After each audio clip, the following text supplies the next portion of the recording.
ഖാൻ എന്ന് പറയുന്ന ഒരു ചെറുപ്പക്കാരൻ അനിയനായിരിക്കുന്ന അഫ്സാനെ കൊല്ലുന്നു. തന്റെ ഉമ്മയുടെ ജ്യേഷ്ഠനെയും ജ്യേഷ്ഠന്റെ ഭാര്യയെയും കൊല്ലുന്നു. തന്റെ ഉമ്മയെ കഴുത്തിൽ ഷാള് കെട്ടി നിലത്തേക്ക് വിളിച്ചിടുന്നു. തന്റെ കൂട്ടുകാരിയെ വീട്ടിലേക്ക് വിളിച്ചു വരുത്തി ചുറ്റിക കൊണ്ട് തലയടിച്ചു പൊളിക്കുന്നു. ഇതൊക്കെ പണ്ട് കഥകൾ വായിച്ചിരുന്നു. പണ്ട് ഉത്തരേന്ത്യത്ത് ഇങ്ങനെ ഓരോ വാർത്തകൾ ഇങ്ങനെ കേൾക്കും.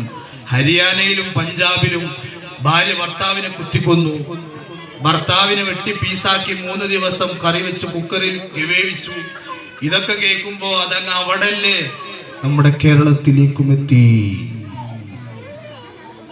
ഒരു നേരത്തെ ലഹരി ഉപയോഗത്തിന്റെ നാശം ആ ചെറുപ്പക്കാരന്റെ മസ്തിഷ്കത്തിൽ നിന്നും ലഹരിയുടെ ആ ഒരു സ്ട്രോങ് ഇറങ്ങിപ്പോയാൽ ആ മനുഷ്യനുണ്ടാകുന്ന കുറ്റബോധം നാലിച്ചു. കുറ്റബോധം നടത്തിയിട്ട് കാര്യമുണ്ടോ?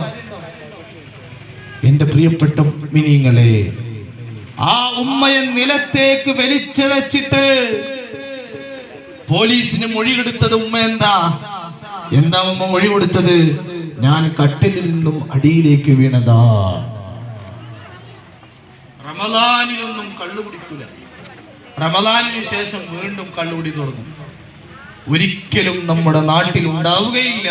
അങ്ങനെ ആരെങ്കിലും നമ്മുടെ ബന്ധങ്ങളിൽ ഉള്ളവരുണ്ടെങ്കിൽ പരമാവധി അവരെ ഡി അഡിക്ഷൻ സെന്ററിലേക്ക് എത്തിക്കുക. അതല്ലേ ചെയ്യേണ്ടത്? ആ അഫ്സാൻ എന്ന് പറയുന്ന കുട്ടി ജ്യേഷ്ഠൻ ഭക്ഷണം വാങ്ങിക്കൊടുത്ത് ജ്യേഷ്ഠനോട് ചോദിച്ചിട്ടുണ്ടാവും, എന്തിനാണ് എന്നെങ്ങനെ കൊല്ലുന്നതെന്ന്. മൃഗീയമായിട്ടല്ലേ ആ ചെറുപ്പക്കാരൻ ഇവിടെ കൊല നടത്തിയത്? ആരാ ഇതിനൊക്കെ കാരണം? അവൻ എന്താ മൊഴി കൊടുത്തത്?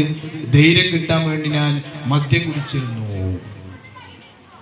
എന്തുകൊണ്ടാണ് 1400 വർഷങ്ങൾക്ക് മുമ്പ് പ്രവാചകൻ സല്ലല്ലാഹു അലൈഹി വസല്ലം തങ്ങൾ പറഞ്ഞത്, നിങ്ങൾ മദ്യത്തിന്റെ അടുത്തുകൂടെ പോലും നിങ്ങൾ പോകരുത്? അന്നെല്ലാവരും കളിയാക്കി, 6-ാം നൂറ്റാണ്ടുകാരൻ എന്ന് വിളിച്ച് കളിയാക്കി.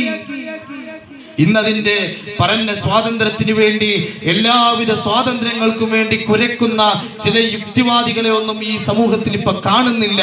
ഇങ്ങനെയുള്ള വാർത്തകൾ കാണുമ്പോ ലഹരി ഉപയോഗിക്കുന്നവരൊന്നും നമ്മുടെ കുടുംബത്തിലോ നാട്ടിലോ പരിചയങ്ങളിലോ ഉണ്ടാവാൻ പാടില്ല. അല്ലാഹു തആല നമ്മെ കാത്തുരക്ഷിക്കുമാറാവട്ടെ.